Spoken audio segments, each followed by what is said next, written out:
join me in welcoming Peter and Jess. I'm going to have the opportunity to introduce Peter, then he's going to introduce Jess. My name is Tom Byers, and I'm one of the instructors for the Entrepreneurial Thought Leader Seminar Series, and this is my first Wednesday afternoon with you, and I enjoy doing this with my colleague Tina Seelig and Tom Kosnick and the whole crew. Welcome to the Draper Fisher Jervison Entrepreneurial Thought Leader Seminar Series, brought to you by the Stanford Technology Ventures Program and BASIS, the Business Association of Stanford Entrepreneurial Students. This talk is archived in the future by SCPD, as well as online at simply ecorner.stanford.edu, ecorner.stanford.edu. The entire series is generously underwritten by the venture capital firm DFJ. So I get to introduce Peter Fenton, who's the one on the left. Peter was a student here in the 1990s and as an undergraduate, as a philosophy major, which really makes me happy to report. A humanities major. He goes on to get an MBA here at Stanford and then enters the venture capital industry. First 7 years of being in that industry was at a firm called Accel Partners, where you may have heard of from Facebook and folks like that. But then, about 7 years ago, he became a partner at Benchmark Capital and has been involved in a tremendous number of hits and successes there, including Yelp and OpenTable and others. And something I know you've heard about, Twitter. So without further ado, let me introduce you to Peter. Peter? Thank you.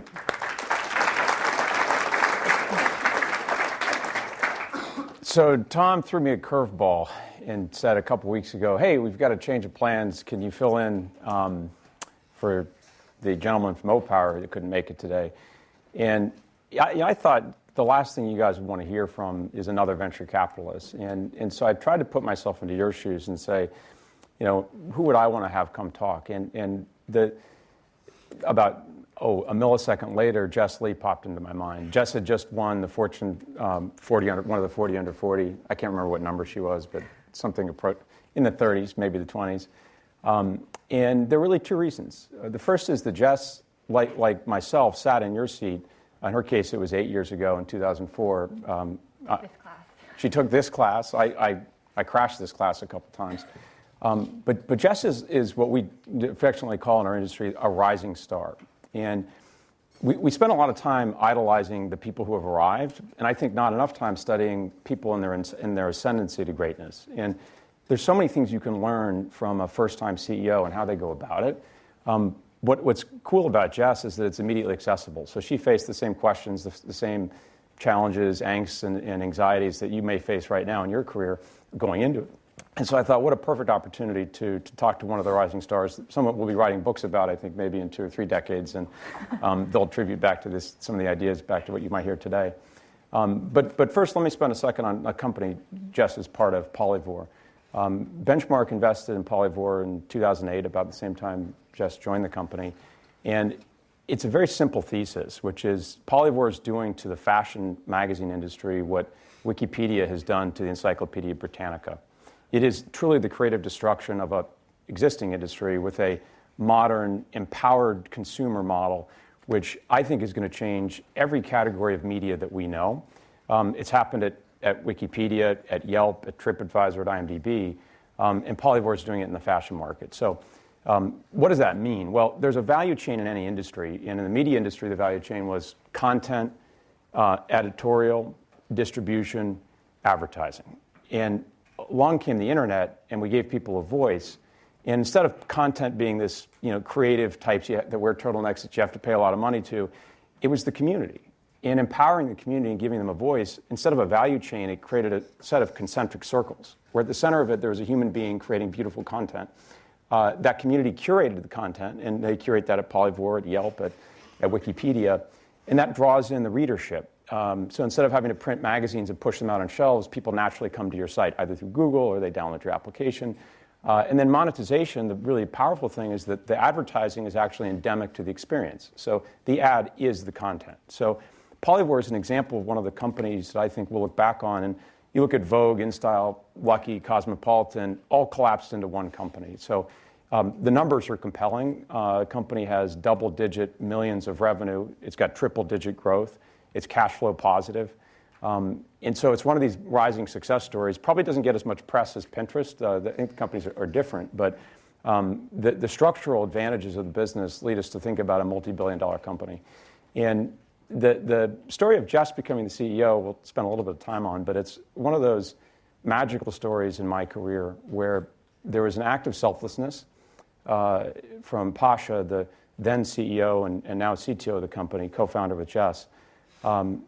Really selflessness combined with a deep ambition about the company's long-term opportunity. And Pasha called me in about this time last year in 2010 and said, or 2011, and said, hey, I've got a kind of an idea you may or may not like, kind of a crazy idea. What if we made Jess the CEO? And as a director, you're like, oh, what's going on? You know, you're disoriented. You're trying to figure out, okay, how do I help Pasha? What's he had a bad day? And I thought about it, and it was like thinking about Jess for today. It was immediately obvious. And within moments, the board unanimously, once they found out, had the same reaction I did. Within moments, it was clear that Jess was the natural CEO of the company. And a lot of what we do in the venture business is identifying the potentials of a CEO, because we typically back first-time CEOs, people who haven't done it before. And I would assert there's three traits that really define, in my experience, the successful first-time CEO, and they're visible in Jess, and hopefully we'll hear about some of them today. The first, which we'd seen in our experience working with her, is that Jess is a learn-it-all and not a know-it-all. And it's challenging when you get into a CEO role. It's a job if it's a first-time CEO, you've never done it before. And if you're a know-it-all, you can immediately think you have to have the answer for everything. And you can't ask for input and advice. You quickly get into water way over your head, and you're likely to drown. And Jess had proven to us that she knew how to raise her hand and ask questions, but she was a sponge for information. I saw the same thing, by the way, at Excel when we spent time with Mark Zuckerberg at the beginning, voracious appetite to learn. The second trait, which I think is quite rare in human beings, is a clear aptitude at building the system that builds the system. And oftentimes, if you're a VP in a company, you focus on your narrow area and you just say, okay, I'm going to do my job, I'm a player on the field, I'm going to crush it. Very rarely do you get someone who says, how does my job relate to all the other jobs in the company, and what's the operating system of the business? And Jess had shown to us that she had a way to think about that at a more broad level. Because as a CEO, you no longer are evaluated, are you a good VP of X, Y, or Z? You're evaluated on the underlying system that you've built. Jack Dorsey likes to say, you know, his focus is on building the product that is the company, not the product that is the thing that gets shipped every day. Of course, that's a byproduct of it. But and Jess had demonstrated an aptitude through her ability to identify parts of the company that weren't working well, identifying friction points, trying to remove those friction points. And so a clear trait of a successful first-time CEO. The third thing, which to me is the romantic thing, the visionary thing, the thing I'm most drawn to, is clarity of purpose. And Jess said to me, when we were having some conversations of, you know, does she want to do this or not? And when she talked about Polyvore, she started with the people in the community whose lives were changed by it. And it was never about Jess. It was about, this is a service that is taking people in Des Moines, taking people in Rio de Janeiro, turning them into the vanguard in the fashion industry. They could never do this without Polyvore. And the purpose and mission of the company of empowering people to transform the way they discover fashion, the way they buy fashion, boy, that was magnetic. And you know, you've heard about this from other people who've come here. It's like you have to tell a story at a company. You need an epic story that draws people in. This is the way Jack talks about it. The CEO is the editor-in-chief.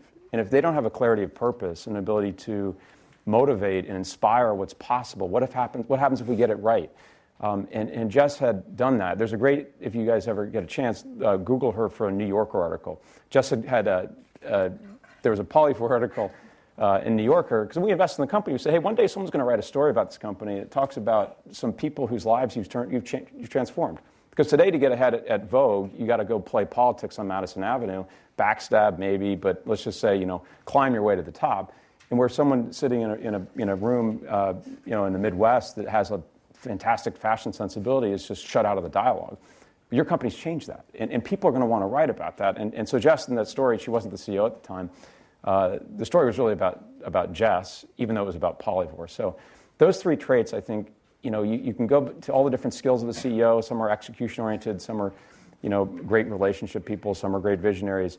Jess was the full package from our standpoint as the first-time CEO. The brief background, then we'll jump into some questions. She was born in Hong Kong, came to Stanford in 2000, and went to Larkin, was her, anyone from Larkin who had their freshman dorm. And so, again, took this class, graduated from computer science in 2004, then faced the big choice of what next, went to Google, was a sensational product manager. And I'd first heard about Jess from Brett Taylor, who was recently the CTO at Facebook. And Brett said, when he started his company, FriendFeed, there's one person we have to hire out of Google, and it's Jess Lee. So that's great, but she just contacted another investment we made and asked for a job, so, which was Polyvore. So it was one of these serendipitous moments. But Brett maybe still hasn't forgiven me. As I say, she's been identified by a number of people in our world as, at 30 years old, one of the truly great rising star CEOs. And so it'll be a really fun set of questions today. As you guys think about your own careers and the questions that Jess faced and how she answered them, I think there's a high relevance. So with that, welcome, Jess. And so let me ask you, start with the question of, when you were in this seat in 2004, did you imagine you would be up here at some point? No. So my background, so like Peter mentioned, I grew up in Hong Kong, and I actually, in my senior year of high school, I told my parents, like, hey, I want to go to art school. I'm going to draw comic books for a living. And my parents said, no way. They're Asian, so that was not a acceptable life choice. So I ended up coming to Stanford, and I ended up majoring in computer science because I discovered I really liked to build things that people could use. My favorite class here was CS248, the graphics video game class. And then I ended up at Google. I sort of became a product manager. I was doing, basically using my engineering degree as a product manager. But then one day someone showed me Polyvore, and it was just sort of like love at first sight. So I didn't come up with the original idea for Polyvore. All the credit goes to my three co-founders, Pasha, Guangwei, and Jianing. Pasha in particular came up with the idea. He started to build it. They launched something, and then someone showed me the site. And I was just completely in love. I was playing with it 2 or 3 hours a night, just hopelessly addicted. And then, I sent an email to Pasha. I didn't know him at the time. And I just said, hey, this site is incredible. I have a lot of ideas, some suggestions. I wasn't actually asking for a job, but it's just sort of a user like writing in, complaining about stuff. So I wrote my list of complaints. He thought that was the way of begging for a job. And then he wrote back and said, hey, why don't we get coffee? And so we met for coffee, and then we all clicked. And then I sort of ended up leaving Google. And I never imagined that I would be here. Yeah. Never. I went into it thinking, okay, I've always wanted to do a startup. My mom happens to be an entrepreneur. She runs a small interpretation translation business in Hong Kong, so a very small business. But I always knew I wanted to do my own thing. And I thought, hey, Polyvore is just a way for me to learn about startups. I learned a lot at Google, but the rate of learning sort of went down as I got more and more used to what I was doing there, and the company got bigger. So I thought, okay, this will be a way that I will learn everything I need about a startup, and then I'll go do my own thing. And then it became my own thing. So I wasn't there from the very beginning of Polyvore, but the other 3 founders, they sort of made me an honorary co-founder after a couple of years, because we did everything together from the very beginning. When we were working out of Pasha's living room, and finally we had to find an office, like finding an office space, like the toilet breaks and water's overflowing, like every little thing you have to deal with in the early days of a startup. We just had to do that together. So going back to the decision to go to Google, I suppose a lot of people wonder, do you go to a startup or do you go to a established company? And I know Google is not yet public or about to go public? It wasn't public at the time. Okay, so it was slightly before. Slightly before, but probably you knew it was going to be a good company. Tell us about that decision and whether or not, in hindsight, you think it was the right move. And I guess along those lines, the mentors you found at Google and how they impacted your career. Sure. So I actually, when I graduated, or right before I graduated here with a degree in computer science, I thought, hey, I'm going to be an engineer. That's what computer science majors do, and I didn't even know what a product manager was at that time. So I got an offer from Intuit, and I was going to go be an engineer there. And then I got a call from a Google recruiter saying, hey, we have this thing called the Associate Product Manager program, which I highly recommend if anyone's thinking about that path. And it was sort of a Polyvore associate product. but it was a program to train product managers straight out of school. And it was created by Marissa Mayer, who's now the CEO of Yahoo. And so I thought, okay, I'll give it a shot. I mean, I don't know what PMs are. So I went to the interview not really knowing what to expect. And I remember I actually was so green at the time that when I spoke to Marissa, I was like, hey, I don't know if I really want this job. Like, this is very, I never imagined that I would do this. And she explained to me that all the best decisions she had ever made in life, when she had to choose between two things, she always chose the path that was more challenging. And so I thought about that, and I decided, hey, you know what? I've always planned to be an engineer, but this PM thing sounds really hard. I have to lead teams of engineers who are much older than me, who know their stuff, and I don't. I'm fresh out of school. So I decided to try it based on her advice. And she did become a mentor and we've kept in touch all these years. And she was a big, big influence on my entire career path through Google. Yeah. I look back on that and I think, well, I could have started maybe at a startup out of school, but the great thing that being at Google provided was, there's a few things. One, I got to meet a lot of really, really smart people, some of whom have gone on to do amazing things in Silicon Valley, and some of whom I've gotten to join Polyvore because we work together. So you sort of build your network at a larger company. Mm-hmm. The other thing is just the experience of being at a larger company and seeing all the benefits, which are having infrastructure. There's an IT guy to help you when everything is, your computer, everything is broken, the network's down. The great perks of the culture, the food, all that stuff, I got to experience that. And Google does have a really, really great culture. It's very engineering driven. But then I also got to experience the downsides of a big company, like red tape, bureaucracy, having to work the system to get launches approved. So I got to see both sides, and then I was able to take that experience and apply it at Polyvore when we were creating our own culture and our own sort of infrastructure. It made me really able to appreciate how nice it is to be on a really small team where you just get stuff done really quickly. There's no communication overhead. You know everybody. You know everyone's significant others. Like all the great things about startups that are small. I was able to appreciate that so much more because I'd been at a larger company.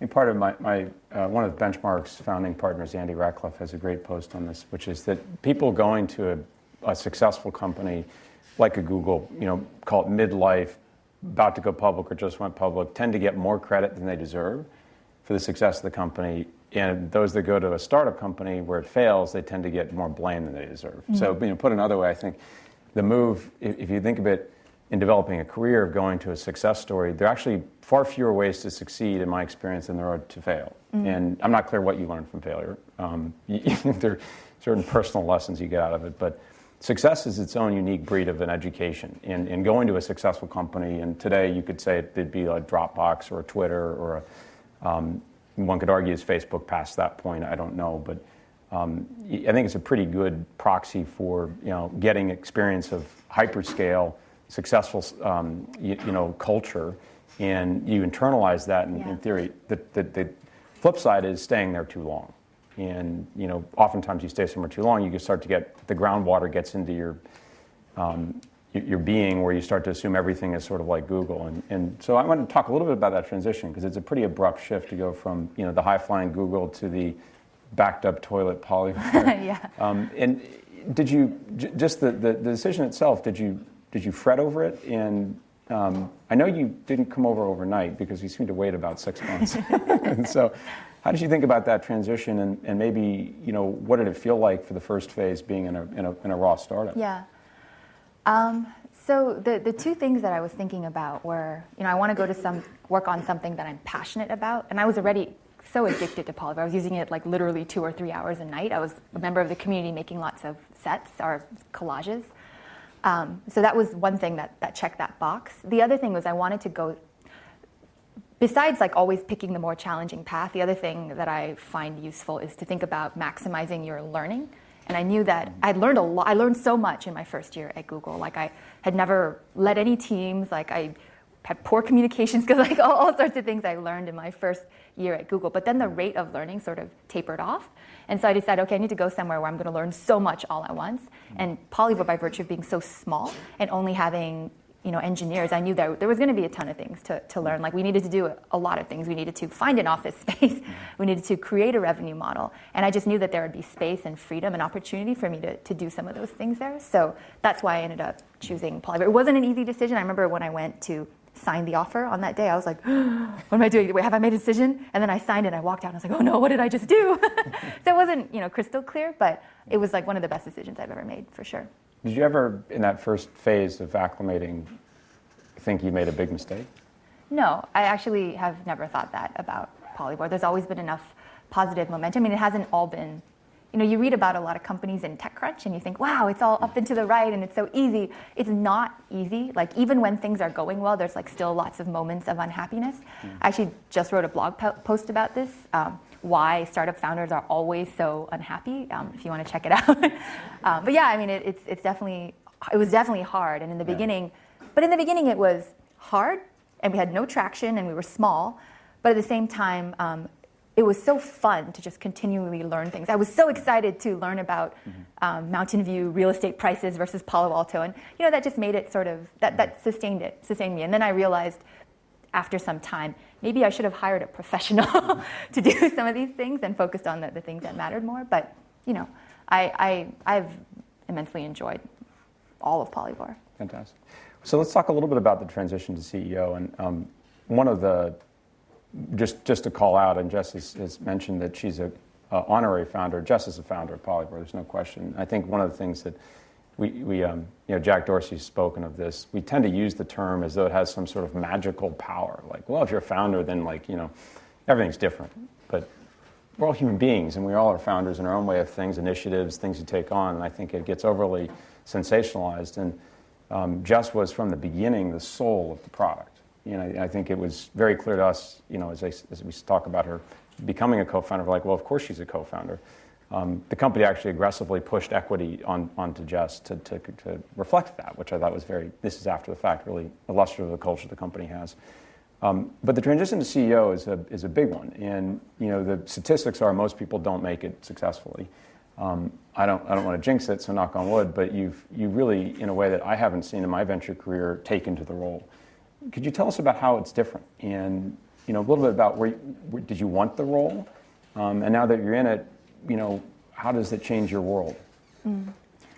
Well, so one of my co-founders and I, Pasha, we have always done a lot of the leadership together, and we've sort of found our natural niches for what we were good at.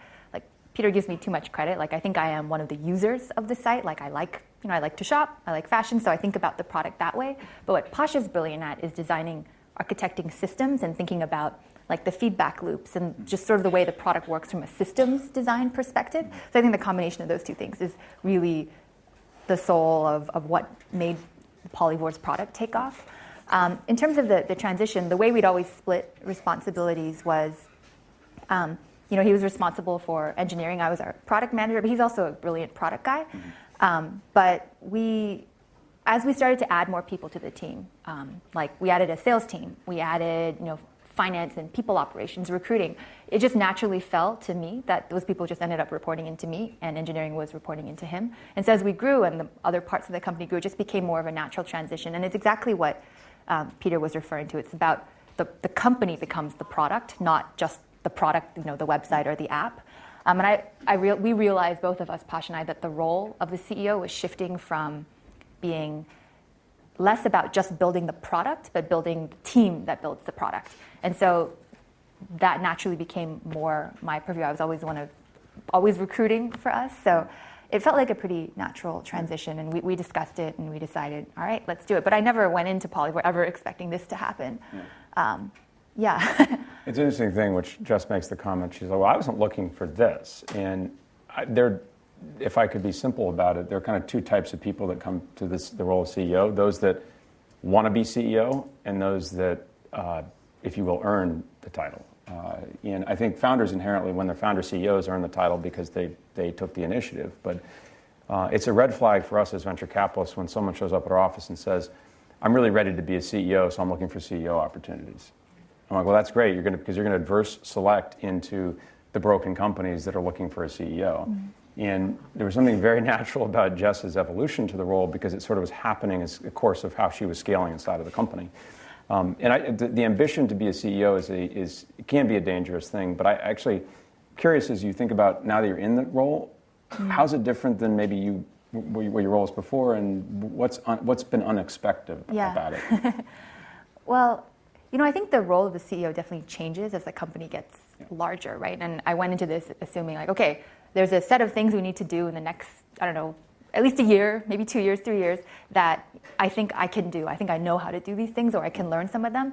But I also went into it thinking like, there may be a point at which I might not be the right CEO anymore. Like maybe taking the company public requires a different sort of person. So I definitely went in with it that way. So I agree, like you don't want to just be like, I have to be the CEO. It's about what does the company need and what are you actually good at? And this was sort of the right period for me. Things that have been unexpected. I thought I would be able to spend a lot more time working on the product in addition to doing a lot of the other duties. That's turned out to be not the case. I spend so much of my time recruiting and meeting and thinking about architecting the right team to get what we need done. So that's been a little bit surprising. As a control freak, it's been difficult sometimes to let go of some of the product responsibilities. I was the VP of product before that, but we have an awesome PM, Rachel, who it took us a while to figure out how to delegate, how to let things go. But I think we've gotten that down. So that's been surprising. The amount of external stuff that I have to do has also been a little surprising. I'm more of an introvert by nature, so having to do that is not the most natural thing, but it comes up a lot. So it's something you just sort of have to push and do. Yeah. How about your priorities? And so part of this is a bit of a day in the life. How do you think about your week, your or any period of time? And as a CEO, how do you think about setting those priorities? Well, we have a strategic set of priorities for the company, and there are parts of the things that are going very, very well that don't need attention. The important thing is I think you want to design the company to operate like as a series of like blocks that work well and spin on their own and have APIs to the other groups kind of. So I look for the parts that are not, that need attention or need help and try to spend my time there helping. And that might mean adding a new person or changing a new process, or it might be the interface between two teams is not correct, so you have to rewrite the API. But a lot of the time now I'm spending on recruiting and just building parts of the team that aren't there yet. Like Polyvore has product and engineering, we've got a sales team, but we're actually missing a few functions. Like we don't have a marketing team, we don't have PR. And that is, we've always done our marketing and growth through our community, which is a very powerful tool, or powerful force. Like they go and tell their friends about the site, and that's how we've grown. But now thinking about that being a function, like how do we build that? We found a CFO. Like a lot of the time just goes there. But I try to figure out where I'm needed, and then always make sure to pay some attention to product, because that's probably the thing I'm strongest at. Yeah, and I think it's that building the system. There's editing the team. People have used that as sometimes you make the right hires, sometimes you make the wrong hires, and it's a really different role. Let me come back to, if you were to introspect in the development of your career and some mistakes that you've made that would be instructive maybe for the group to learn from. Anything that stands out? Oh, so many. One of the biggest mistakes I probably made early on was not talking to other entrepreneurs at all. I was, heads down, working really hard. Every problem that we had, we sort of dealt with internally, and I think that can be a big mistake, because the only external data points you have about other companies are like things you read about on TechCrunch, where everything seems to be doing great. It's all the positive stories, all the spin, all the overnight success stories. At that time, Quora wasn't around, so I didn't have that as a resource. I remember I looked at Mark Andreessen's blog. That was probably one of the best resources. But I was very insular, and so I didn't realize, I didn't have enough perspective to know, the company's actually doing fine. In fact, we're doing better than many of the other startups out there. Or this problem that I have that feels like the end of the world is actually something that many other companies have gone through and survived, or it's actually super common. Like everybody has that problem. I didn't even realize that every time someone left the company, I thought, oh my God, this is terrible. This must mean we're screwing something up. And now I realize that's a natural part of how companies evolve. So that was a big mistake. When I started to talk to other entrepreneurs, it was great for my mental health, as well as for getting data points, solutions, ideas on how to fix things. So that was a big mistake I think I made in the beginning. Other things, a common mistake I think most entrepreneurs make is being too slow to have someone leave. You just want to you've invested in bringing someone on. They've left their awesome job at Google or Yahoo or somewhere else to join you, and it's not working for some reason. It might be role fit, it might be culture fit, but you just keep trying to make it work because you made a commitment to them, and they made a commitment to you. And sometimes it's just not a fit, and you just need to move on. And it's better for them in the long run, and it's better for you. And that was a hard lesson too. Shifting gears again, and we'll get to audience questions. Part of the CEO's job is to paint the vision of the future of the company, and I'd love to hear, and I think the audience would benefit from hearing what's the future for Polyvore look like, and what do you visualize as success for the company? Yeah. So Peter talked about the fashion magazine side of Polyvore. There's another sort of trend that we track nicely against, which I think is the evolution of e-commerce.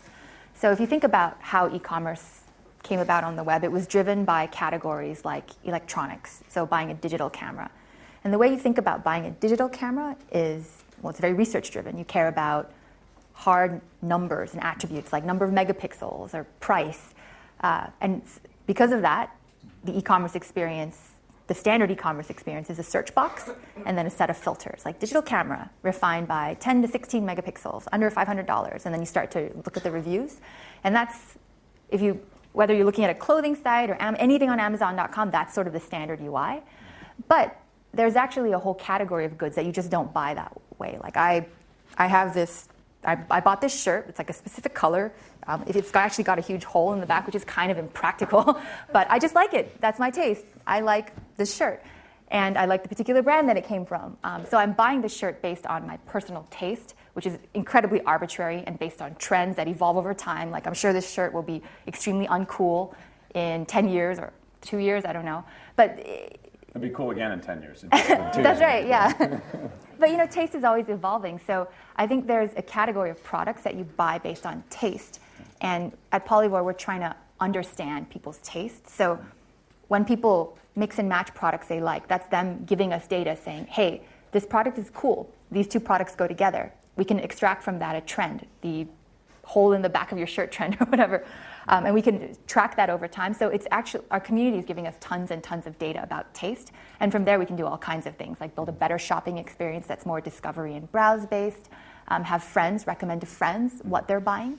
And so that's sort of what I see as the evolution of Polyvore. And it doesn't just apply to fashion. It's also, the way you buy a sofa or wall decor, wedding items. But I think there's actually a lot of categories of products that fall into this.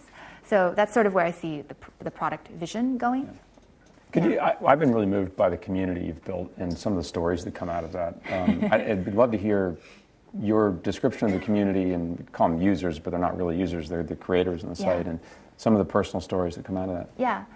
So I think what people don't necessarily realize is when you look at Polyvore and why people are making all these collages, these sets, some people think, they're shopping for themselves. They're creating a personalized wish list of things that they want. That's not what they're doing. It's actually a form of self-expression. I think, especially for women, what you're wearing is sort of an extension of who you are. It's a form of self-expression.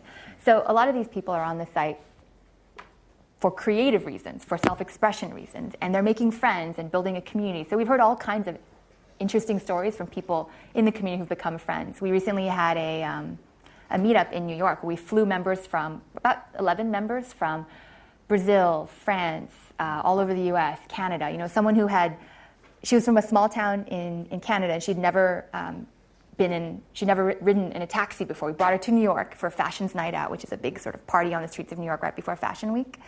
Limo ride, take her to the hotel, a great breakfast with everybody, and then just seeing the stories that came out of that was really incredible. Like people saying, I use Polyvore as a form of self-expression. When my father passed away, it was a way for me to sort of get therapy and support from the other members, or people making friends. And one girl said, I met someone on the site who I'm inviting to my wedding, and that's the first time we're ever going to meet.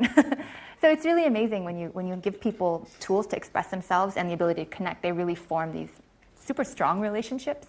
And it doesn't have to be through Facebook. They don't have to actually know each other that well, but you just sort of, in this self-expression environment, build real bonds. And that's sort of what's happened with our community. We pay a lot of attention to community management. We have a great community manager, Nadia, who actually talks to the members and meets them. And when there are issues, sometimes she'll call them. We've sent flowers to people. We've had someone she was very ill, And we found her blog, and we found a sweater that she wanted. So we bought her the sweater, and we made a cup, and we printed her Polyvore set on it, and we sent it to her. And she was really touched. Her whole family sent us like a handwritten card, like little things like that. Those little touches, the little human touches, make a lot of difference. Yeah. We at a board meeting, the last board meeting we had, Jess showed us a video of the community members. They flew to New York, and I think all of us were brought to tears. You underestimate the impact of empowerment on people. When they're given a voice where they didn't have a voice and a way to self-express, it shapes who they are. It's in the Maslow hierarchy of needs. You're at the very tip of the pyramid. And they all had just such love for Polyvore, and they were saying thank you. And like if you're an investor, you say, well, these are the people creating the content.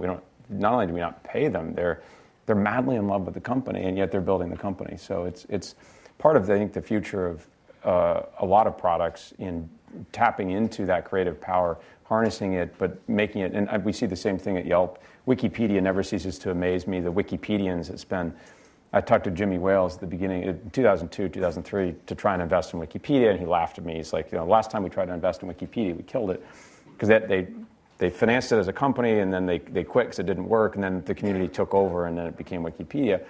And there are people that were spending hundreds of hours a month curating for no other value than the sense of connectedness and greater good that it brought to you. So a great product experience is in touch with that, and I think it's one of the really powerful things that you've had going at Polyvore.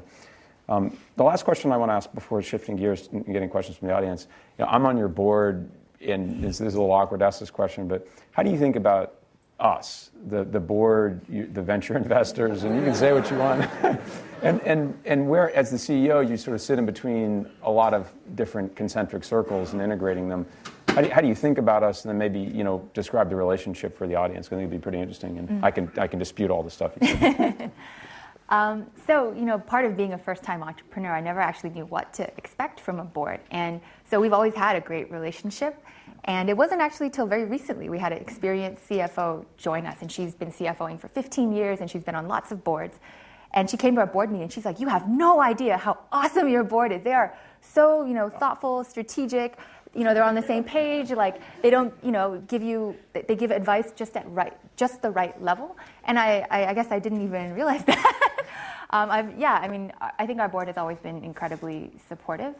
I think the important thing is knowing what your entrepreneur is good at and where to leave them to do their magic in the one area that they're good at, and then how to get them help, right? And I think Peter's always been really good at identifying, like, okay, you guys, I'm not going to tell you how to run the product or engineering. You seem to be doing a good job there. But have you thought about this as a revenue model, or have you talked to this person? So a lot of the introductions and new relationships, that kind of stuff has always been really helpful. Also, our board has been incredibly helpful with recruiting. Like Peter often takes the time to meet some of the VP candidates that we're doing. He's great at closing and selling. As you can see, he sold me pretty amazingly. So he's always been very helpful with that. She's too kind. I mean, boards, particularly at a company like this, when we invested, it had 3 people. For the first phase, I would say, you think about do no harm. And, boards don't make companies. They can break companies for sure. And for that first 18, 24 months, we didn't really have board meetings in the classic sense. There wasn't really an operating plan. There wasn't any of the kind of classic stuff, because you have a little flicker of a flame. And if you try and put the structure that we have at, say, like the Twitter board, where there's a real infrastructure, the board materials go out a week in advance, it's a really disciplined, that wouldn't have been appropriate. And so a big part of a company, and I think what Jess is going through, which is, I think, would be fun for all of you to watch her scale as the CEO, a company at 30 people is radically different than a company at 150. And that 3 to 30 is a huge leap, but 30 to 150, which is the trajectory you're on, means you get to a point you don't know everyone in a company. You have to really obsess on building the system that builds the system, look for friction points, try and remove them. And that's very different than at the beginning, where at the beginning you're trying to do things quickly, have experiments, not be bureaucratic, and some degree of process has to come in when you get to 150 people that didn't exist at 30. And that's where a board, I hope, we become more effective at saying, okay, there's certain things you want to recruit in, expertise. If you're in the credit business, you probably want to, if you're doing payments, you probably want to recruit in someone who's an expert at fraud. If you're doing e-commerce, you probably want to recruit in someone who's an expert at global logistics. Things that you don't. And I think in a startup, the finance function you can innovate around it. But Cheryl, the person they recruited, had been the CFO at AdMob, and there's an equation in recruiting Cheryl that I remember, which is, at first blush, she's like, well, I was at AdMob, who are you? You're this company I've never heard of. And you have to have the confidence and belief in yourself, and Jess had this, and to say, when Cheryl spends enough time here, she can't not come. She'll be so seduced by what we've created. And Cheryl's like, I don't think so. And we didn't quit. And there's a great story where we said, well, let's do an interim role. And because we all had this confidence in the company that if she spends 3 months in the company, she won't be able to leave. And I think it was about 2 months and maybe 20 days, she called up and said, okay, I'm going to join. But it wasn't easy to get me. But well, let me shift gears to well, actually, one last question for you. Advice in if you were to rewind the clock, put yourself into this audience, anything that we haven't talked about that you wish you'd known and that you can impart as wisdom to the people in front of you? Yeah. Well, I would repeat some of the things I had said already, like take the more challenging path, optimize for learning as much as possible. The other thing, which has become a company mantra at Polyvore, is do a few things well. If you're going to start your own thing, maybe you have a grand vision of like all the different features it's going to have and all the different, revenue lines you're going to do, and, keep that vision, but do one piece of that first and do it really, really, really well. It's so much better to do a few things well than many things poorly. For Polyvore, the very first thing that we did was the Polyvore editor, which is the tool where you mix and match and you can create the collages. And there were actually other companies at the time, and there still are. There's probably 40 different companies out there that have a Polyvore editor. But we just focused on building that and making that experience really fun and really addictive and really fast and smooth. And that was what brought users in. And then we added more features. But if you have a crappy editor feature and a crappy profile and all these other features that are just not that good or a little bit too slow or clunky, like you will bleed users. So just really, really focus on identify the one thing that matters and just make it as great as possible. Like polish all the details. I'd amplify that point. It's lost in a lot of education on entrepreneurship, the benefit of hyper-focus, because it comes across as being excessively narrow. And there's this tension of, well, if you're that focused, aren't you supposed to go after big opportunities? And if you perfect the editor, is that going to be the transformational social commerce company? And the story behind every one of the success stories that I can relate to, be it Facebook, hyper-focused on the college market, Polyvore focused on the niche that you guys started in, Yelp focused on 27-year-olds in San Francisco writing restaurant reviews. Their competitors were doing the 27 million local businesses all had a homepage day one. Let's light up the whole network. And Yelp said, no, let's just do this really well. And building on success is a lot easier than trying to boil the ocean, whatever term you want to use. In compounding on success and having that internal culture where you're disciplined about it defines, I think, so many of the success stories from the losers in the category. Well, let me shift to the audience and I thought of two more things. Please. One, don't go it alone. I'm really, really lucky to have an awesome set of founders that I work with. Like, I don't know what I would do without them. Like, it's hard. It's really hard. You go through all these crazy ups and downs, and everything feels like it's like, agony and then ecstasy. And you want someone, you need a partner to go through that with, because otherwise you'll go insane.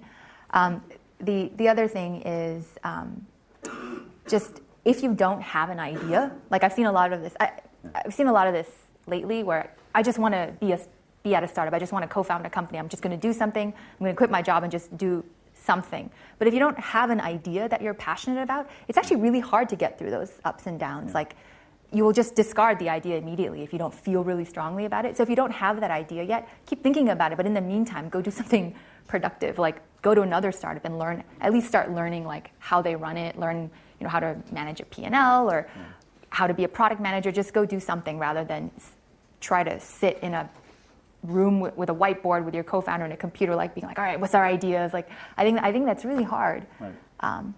The falling in love with the purpose of a company, I see people go from human to superhuman when that happens. And I think when you fell in love before you came, so it was very much you were, in that sense, a founder of the core mission.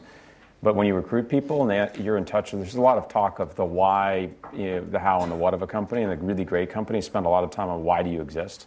And those questions of why are we doing this, you'd be surprised how many people answer it with a blank stare. Well, I wanted to do a startup. I want to be an entrepreneur. versus the answers you get from Jeff Bezos or from you or from I love Twitter's why Twitter brings you closer, and they have a very expansive idea. Well, we don't finish that sentence; we let our users finish that, and it's this compounding sense of that's the emotion of the company. And it's sometimes easy to make it more mechanical and say, okay, well, this is what one does when they start a company, and lose the magic. And when it's there, it's amazing. You start to close candidates you didn't think you could close. You continue to work long hours and feel a sense of direction. So, but let me open it up for questions. And yeah. Hey, Peter, Greg Tarr, nice to see you again. Jess, nice to meet you. My question is, I'm on the board of Glimpse and Admobius, and a lot of tensions arise both among the founders and also even among board members from time to time on different directions. So I wanted to ask you, Jess, in your role, how you've been able to moderate disputes or heated differences among founders, maybe with an example, and Peter, on your side, with other board members in this company or past companies, how you've been able to resolve some of those issues. So to repeat the question for Jess and for me, how do we deal with resolving conflict and tensions that exist between founders and other directors and maybe founders too? Yeah, I mean, we've definitely had sets of strategic disagreements at the company. When it's between the founders, like it's harder because you both have to be there, right? If it's from a new executive you're going to hire, you can actually screen for a lot of those things. Like if they say, hey, I think the direction of the company should be this, and you're like, wait, we don't want to become, we don't want to carry inventory and ship stuff to our Polyvore members. You can screen for that ahead of time, but when it's with the founders, that's a little bit more difficult. At the end of the day, I think you have to be on the same page to the rest of the company, right? So you have to have a unified front. One thing we've tried is, and it doesn't really happen that often, but like, what's an example? Maybe when we were earlier days, like how we were going to make money, we sort of set a time window on these things. Like, all right, we don't necessarily agree about whether we should sell virtual goods to our users or sell advertising on the site, but we're going to pick one, and that might be influenced by who's actually going to spend the time to work on it, and then give ourselves a window to prove that out as in that, within that window of time. And that, at least there's an agreement around that. And then after that point, you can go back and like, all right, we totally failed at this. Like, what do you want to do now? Let's go back or let's continue. You can sort of reevaluate it, but to give yourself that framework, I think is one way to solve it. Yeah, this is one of the areas where I think you can hyper-learn conflict resolution. There's all sorts of ways to study how one does it. And in my experience, there's all varieties of conflict, but they end up shaping your daily existence because those are the things that stress you out. And the first step always in conflict resolution, in my experience, is you got to get people focused on the right goal or agenda. And you can find situations where people let their self-interest get in front of the company interest. That's easy to spot. And that happens with directors, where directors say, look, I'd like to sell the company or not sell the company. And you have to say, okay, you have to think about the shareholder here as a third party. This is a bit of the Rawlsian moment of, disinterest and saying, okay, pretend like you could be anybody. What's the right thing for the company? And getting someone to focus beyond themselves to that higher good can really be an antiseptic for most of the problems that emerge. The bigger issues in conflict, I think, come up between executives that are peers. And, this is a routine problem where engineering wants X, product wants Y, sales wants Z. And a lot of what we do in working with the CEO is to help them be the hinge between those executives. And there's this moment that occurs in a great executive team where they feel shared interlocking objectives. And when you see that, it's like a soccer team moving in perfect flight. You say, something special happened here. So it's rare. And when you don't see it, you say, okay, well, you guys got to get on the same page. And it's very clear from this board meeting, you've got conflict that's, being talked about, but a lot of it not talked about, where there's passive aggressiveness. And so by trying to get the foreground more clear and saying, these are the things we're committed to beyond ourselves, here's how I have to be successful by making that other person successful, and here's what they have to do to make me successful. They're interlocking dependencies. You start to move above the two individuals going at each other's throat. But it sort of defines our existence, and so there's not a single answer I can give other than you can study it and study it aggressively, and I think it serves you well. The other thing is I think you need to start with the assumption that it is better to move in a direction versus not to move at all, right? So if you have one vector, one person wants to go this way, other vectors this way, and you're not moving, like that is the worst state to be in, like a state of inaction. At least it's better to go in that direction somehow. Like, so I think we have that understanding. So when we get into a gridlock, it's like, okay, we have to solve this because the worst possible thing is to continue to be arguing about it forever. This thing, Jess, right, one of the traits of successful first-time CEOs, and actually one of the death knells, is decision-making. A lot of times people come to the role of CEO because they're smart. Everyone in this room is smart, does well, likes to think about complex problems. Making a decision is something different. And intelligence can at times be an enemy for decision-making because there's always what if. And CEOs that freeze in decision-making very quickly create politics on their team. Because if they can't decide, the team says, well, I have to use different means of influence because I'm not getting any direction from the CEO. And at times, you say, look, I'm the CEO. I don't know if I want to pick. But it turns out, just as Jess says, if you don't make a decision and give them direction, then those problems will bloom into something much worse. And so it's the old, there's comments from field generals and generals at war saying better to make 100 decisions and have 51 be right and 49 wrong than to make one decision a day. And I think that absolutely is true for a CEO because you just never have enough information. You need to move really fast. Yeah. Please. Yeah. So my question was that you talked about while starting up, you should think about having an idea that you're really passionate about, but at the same time not start a company alone, have co-founders. So how is the process of finding a co-founder who is as passionate about the idea as you are, and what are the other qualities apart from passion for the idea and the product that you should look for in a co-founder? So I because I was at Google, I got exposure to a ton of people who I would consider hey, we really get along, we work together, we think the same way about product design, right? So I was able to meet a lot of people who I could consider starting a company with. So that's one reason to go to a larger environment first. Then I think the other thing that I've heard about, I don't know how successful it is this thing called founder dating, where you just sort of go to this mixer with all these people who want to start companies and sort of get to know people. I have no idea if it works, but that's what I've heard.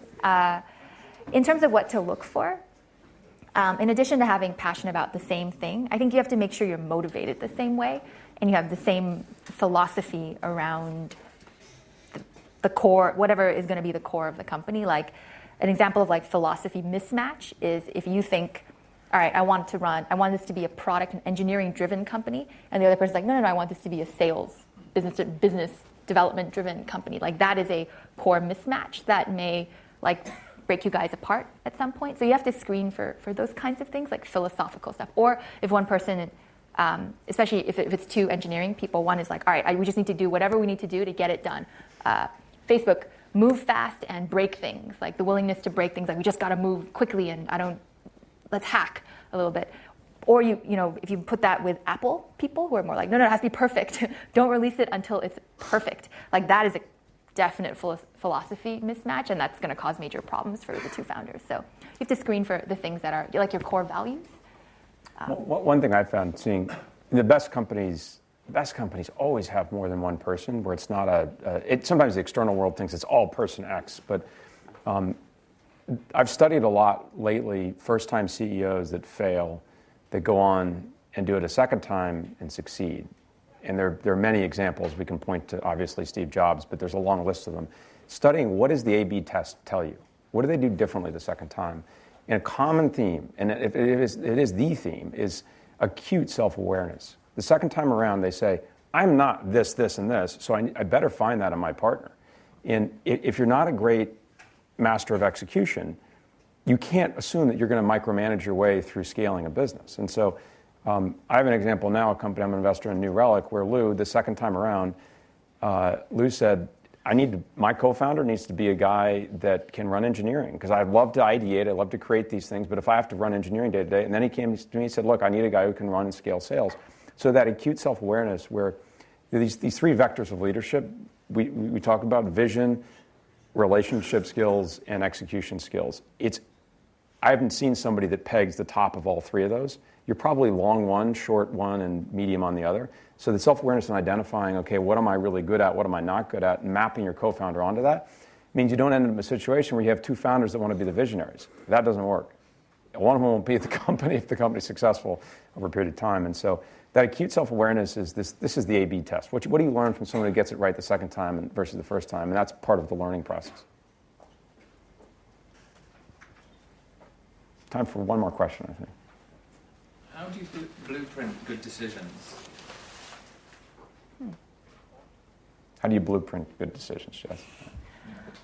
Well, the way we try to drive the strategy at Polyvore is we have clear overarching goals of what we need to do. Like this is where the company's trying to go, and this is in particular the metric we're trying to move. So if you take the subjectiveness out of the question, right? So you're like, all right, the metric we're trying to move is number of transactions that Polyvore drives a day. Let's say we pick that. Then you give that to the team and say, this is the number you're trying to move. And you can actually clearly see whether they're doing well or not. And after that, we usually set aside like a list of projects that we think will move the needle on that metric. And we may be wrong. Like we might set that at the beginning of the quarter. In the end, we've done something completely different. But as long as the team has still moved that metric, that's success. So I think you have to structure the teams in such a way where everyone has a clear set of goals they're trying to hit that are actually measurable. And that takes a lot of the day-to-day decision making becomes much more clearer. Because if you're working on something, you're like, should we do this? I don't know if it's going to work. You can just try to test for that. You can evaluate it based on that metric. Does that answer your question? In the venture business, we make decisions in all sorts of ways. I would tell you, in new investment decisions, it needs to feel, there needs to be something in that decision that feels really uneasy. And it sounds counterintuitive, but I look back to our investment in Uber. Boy, the total addressable market for black cars and at a price point that Uber had, we thought, boy, it could be a tiny market. At the time, there were maybe 600 black cars in San Francisco that were licensed that Uber could tap into. And you had to take this huge leap of faith that you could expand the market. And at the moment, I don't know what numbers they've published, but there are already more black cars on the street at this point in time than there were total licensed black cars in San Francisco at the time we invested. And any great investment has that moment of just counterintuitive angst. And the fact that you still want to do it despite that tells me the blueprint of that decision was right, because if we just did the obvious things in the venture business, we'd be making iPads and get killed by Apple. Polyvore, boy, it was not obvious. And it may still be. Time will tell. I think that's it. Well, thank you.